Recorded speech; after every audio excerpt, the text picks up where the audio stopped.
అందరికి నమస్కారం అండి. యాక్చువల్లీ రీసెంట్‌గా మనకు 'కాంతా' మూవీ చూశానండి. ఈ మూవీ చాలా అంటే చాలా అనిపించిందండి. ఎక్కువ సోది చెప్పకుండా చెప్పేస్తున్నాను.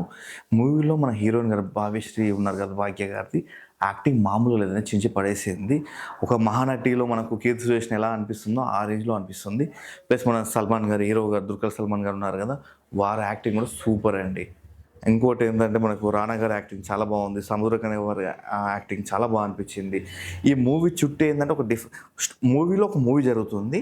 ఆ మూవీలో హీరో అండ్ డైరెక్టర్‌కి ఒక చిన్న ఈగో వల్ల ఆ మూవీ క్లైమాక్స్ మార్చాలనే కాన్సెప్ట్ తోటే ఉంటుంది.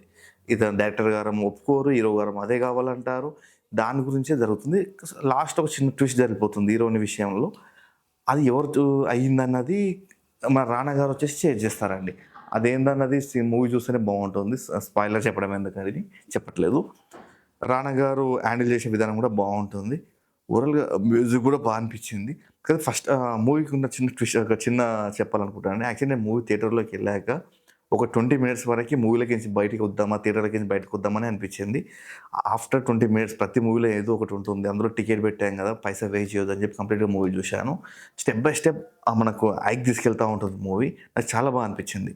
స్టార్టింగ్ నేను ఆ ఒపీనియన్‌తో నేను మూవీకి బయటికి వచ్చేసి ఉంటే అంత మంచి సినిమా మిస్ అయిపోతున్నా అనే ఫీల్ నాకైతే 100% కలుగుతుండే.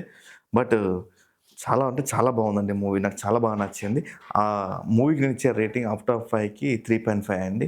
అది కూడా స్టార్టింగ్ 20 మినిట్స్ కూడా ఇంకొంచెం ఫాస్ట్‌గా కొంచెం డిఫరెంట్‌గా కనెక్ట్ చేస్తుంటే బావుంటది అనిపించింది. బట్ కరెక్టేనండి. వాళ్ళు అలా తీయడమే కరెక్ట్. ఎందుకంటే మనం తీయలేము. తీసే వాళ్ళని ఎంకరేజ్ చేయాలి మూవీస్‌ని. చాలా అనిపించింది నాకు. థాంక్ యూ అండి.